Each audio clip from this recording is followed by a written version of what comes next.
So Raw this week starts with the recap of the Festival of Friendship from last week.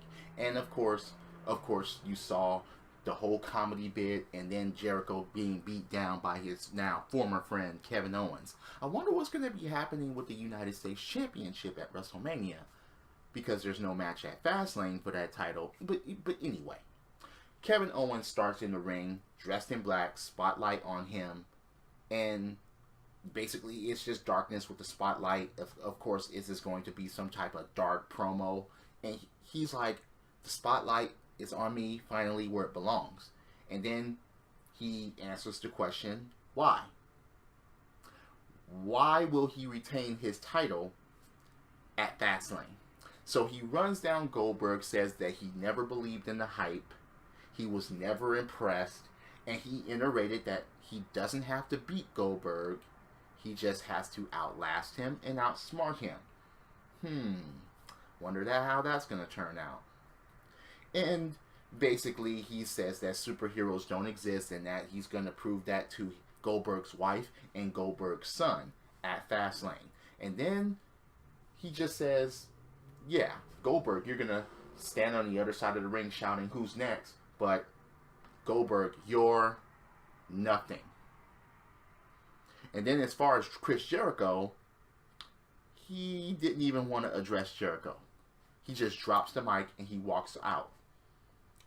Actions speak louder than words, huh? He basically did what he did and that's it.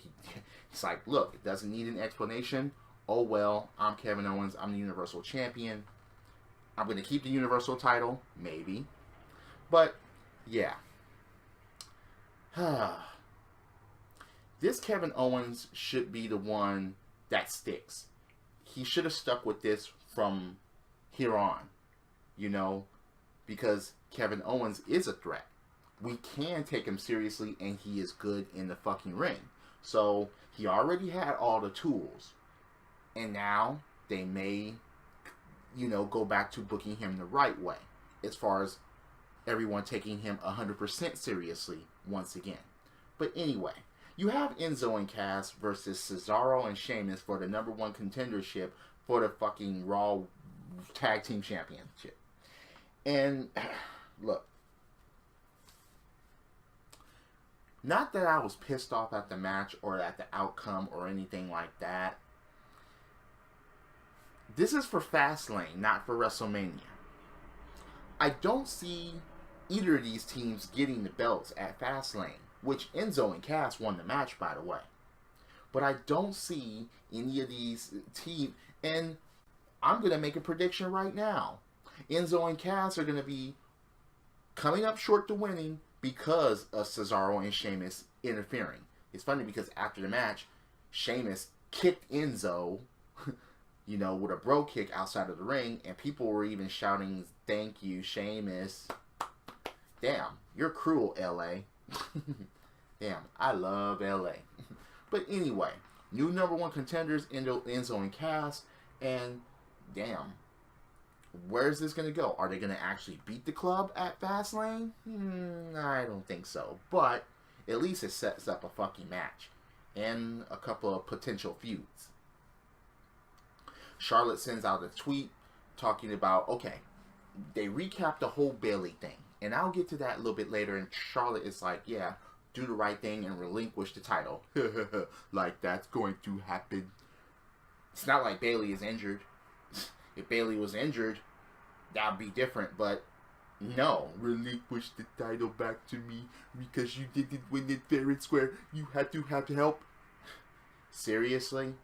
And more about that in a bit during their fucking segment, because there are a couple of things that pissed me off. But anyway, you have Akira Tozawa versus Brian Kendrick.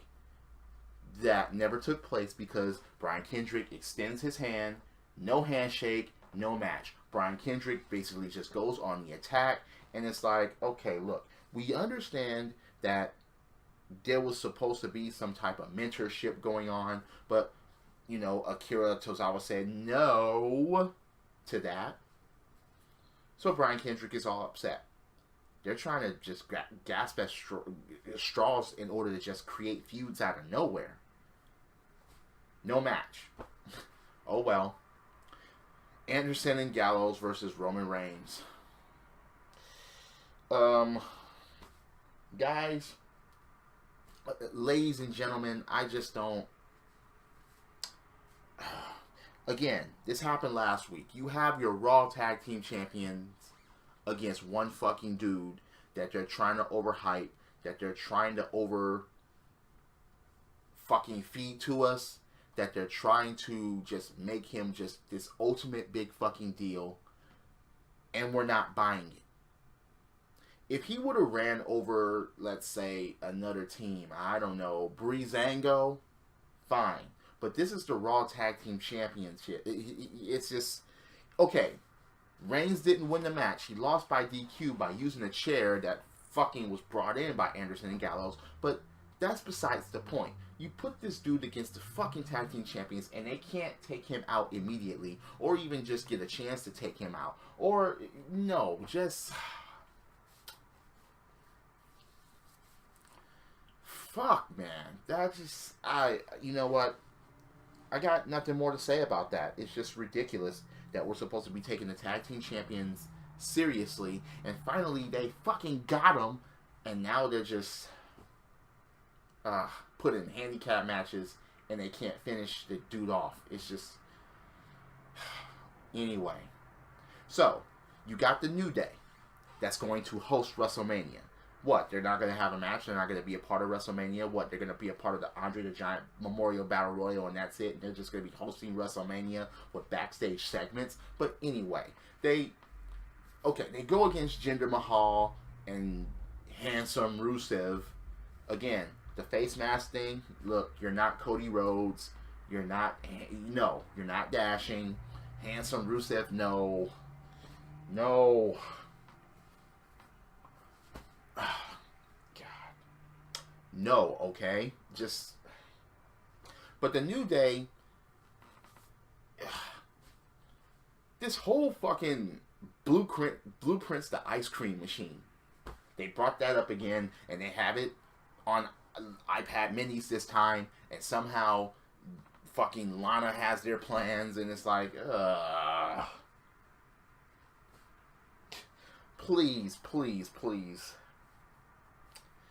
Raw, you're going in the wrong fucking direction.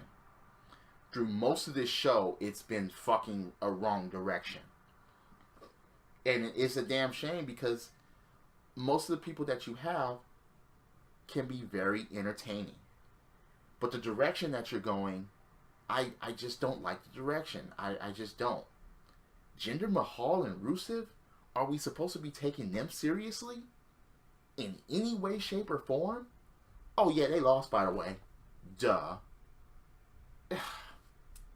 And outside the ring, you have fucking Xavier Woods getting the blueprints back from Lana for this ice cream machine. Or whatever. Yeah, we want some ice cream, you scream, we scream, but still, you got booty holes, and you got booty juice, and you got ice cream. Oh well. Yeah. New Day wins that match. And it's like, who'd expect anything otherwise? Did any of you think that Jinder Mahal and Rusev had a chance? No? Then let's continue. You have the George the Animal Steel tribute. You know, they played a video. And again, that's when, characters were characters. And wrestling was built upon the characters and believing in that character. George the Animal Steel. I already made a video about him. Go watch it. That's all I gotta say about that. Contract signing between Neville and Jack Gallagher. Tea and biscuits, okay? Tea and biscuits. English tea and biscuits was at this fucking signing, and you knew that things were gonna break down. Neville, he wanted to be a man of few words. He came down, he signed a contract, and he was about to fucking leave. But Jack Gallagher stopped him and offers him some tea and some biscuits. That even got a chant. Tea and biscuits. Okay, fine. But Neville, yeah, he runs down Jack Gallagher saying that he's playing the character, you know, with the mustache and the whole gentleman, and he thinks that it's an act, and he says that the universe is not laughing with him, they're laughing at him, especially with his umbrella and stuff like that. And Jack Gallagher was like, no, I was raised this way, I was raised to be a gentleman. And again, it breaks down, especially when Neville approaches him, and he gets headbutted by Jack Gallagher. Well, after he gets taken down and beat down and stuff like that. The funniest thing about it is, that was one of the best segments of the fucking night because of the confrontation itself. Go figure. Nia Jax versus Sarah Pierce. Squash match. Less than, 3 minutes? She's not like most girls, ladies and gentlemen. So, Nia Jax basically puts the champ on notice after the match. Because she got asked a question about the controversy of the women's championship match that happened last week. And she's like, the only controversy here is that she's not the women's champion, or that she hasn't even got her shot. So she puts the champ on notice. And speaking of the champ, Bayley comes out. She talks about dreams and how her friends had other separate dreams, and one of them had a dream of being Britney Spears or something, and she wanted to be a wrestler all her life. Her father used to take her to the events. You know, sit down low or up high, buy the merchandise and buy the action figures and stuff like that. And she finally, she said, Dad, I did it. And she said her father was here and stuff like that. And yeah, it's cool. And then, of course, she addressed the Charlotte thing for a moment, and then Stephanie McMahon comes out, and you know where this is going. You know where this is going immediately. She said, Steph is like, you know, it's a tainted victory. That's not what you're all about. You're just Bayley, and that's fine, but you need to do the right thing and relinquish the title and win it the right way, and so on and so forth. But cue Sasha Banks. Sasha Banks comes out, and she's like, no, you didn't. You won it fair and square. Don't listen to this garbage. And then the decision time. Did any of you think that Bayley was going to give up this championship? It's not like Bayley is injured. Okay? That's a different story. But Bayley is not injured. Bayley is 100%. And Bayley is, yes, your new women's champion. As she says, hell no, she's not going to relinquish this title. Ha ha ha. Ha ha ha ha ha. But then out comes Charlotte. Charlotte's like, yeah, okay, I don't want you to, you know, relinquish it. I'm going to take it from you at Fastlane, the queen of pay-per-view. Wash, rinse, repeat over and over again. But Sasha stops her. And she's like, yeah, okay. All you do is run your mouth. You know, you shut your mouth. And she's like, my knee is 100%. How about we just, you know, go in a match tonight? And Charlotte agrees. She's not going to turn down an opportunity to injure her or she's like, I'm not going to put you on crutches this time. I'm going to put you in a wheelchair forever. And Stephanie makes the match. The main thing that was wrong about that whole fucking segment about interference and tainted victory and possibly giving up the title, there was no mention of Dana Brooke, because she actually came out, she actually interfered. There was no pleading of the case with that. It just had to do with Bayley and Sasha. What? It's saying that even Stephanie was saying, oh yeah, and here comes Sasha. Oh, to defend you once again and to help you out once again, and always you need help, and so on and so forth. And I'm like, wait a second here, Steph, you fucking bitch for saying that, okay? Because we all know your past. We all know the fucking authority. We all know about Charlotte and Dana Brooke. We all know the history with certain fucking wrestlers here. Come on. As a wrestling fan, we don't ever forget that type of stuff. And regardless if anyone says, well, that's not the point. Yes, it is. Come on. No mention of Dana Brooke, who, by the way, tries to come and interfere in the Sasha-Charlotte match, but Bayley cuts her off and beats her down. And Charlotte taps out to the bank statement. Yeah. But most likely, we all know, most likely, that Charlotte's going to get this belt back at Fastlane. Yes, the hot potato most likely will fucking continue. And most likely there will be a fatal 4-way, hopefully, at fucking WrestleMania for this belt. I wish that fucking Asuka and fucking Charlotte would tear down the house at WrestleMania.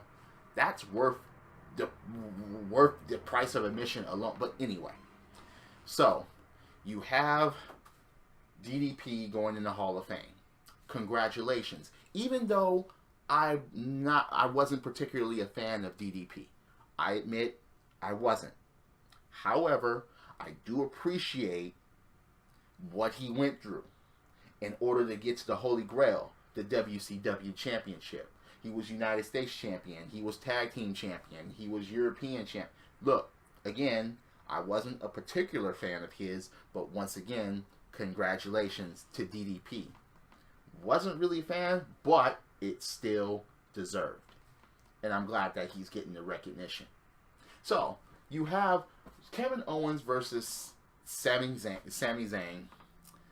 And as Sami was on his way out, Samoa Joe attacks.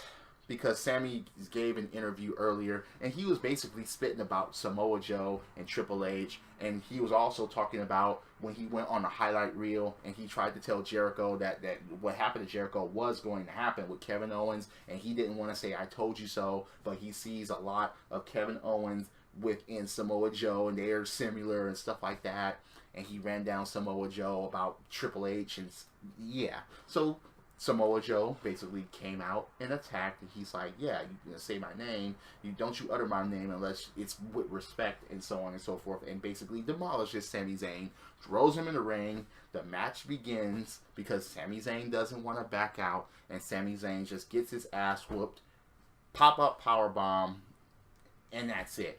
Kevin Owens wins.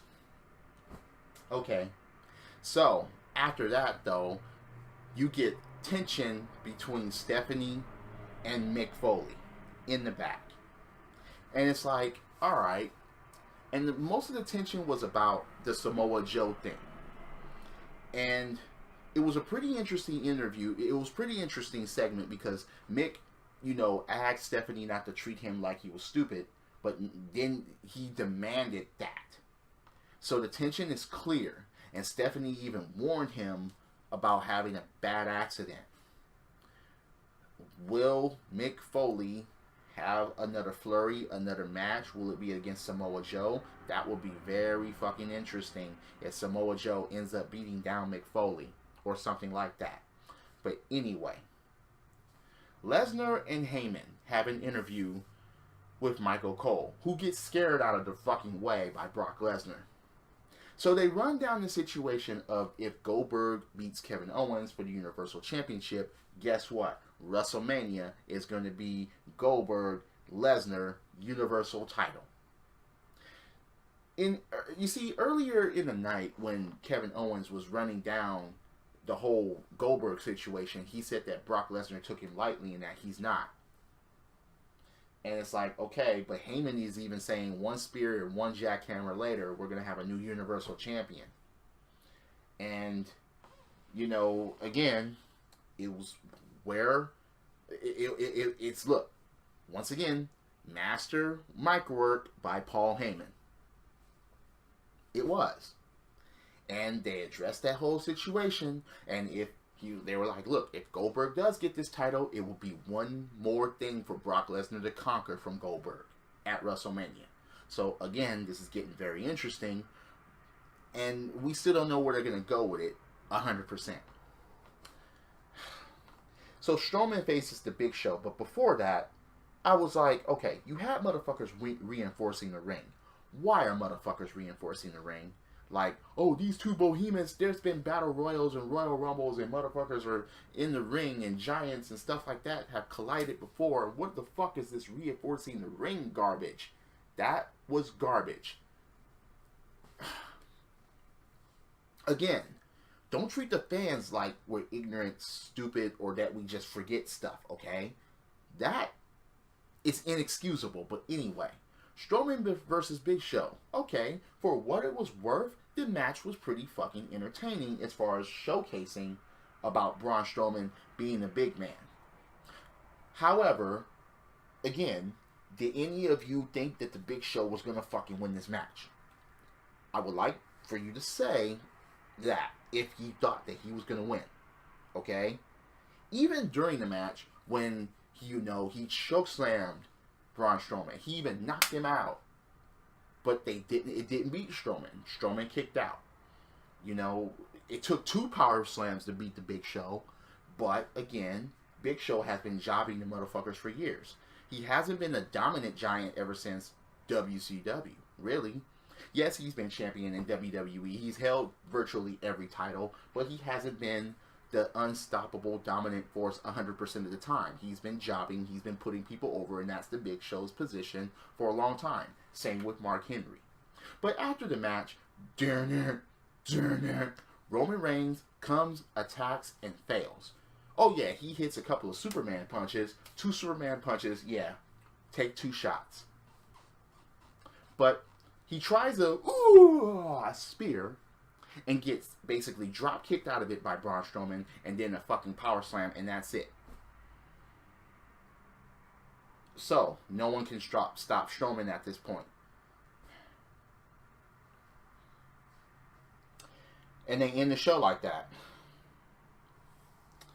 And it's like, alright, we understand that Fastlane is going to be, you know, these two going against each other, and it's just going to be nothing but Superman punches, spears, and power slams.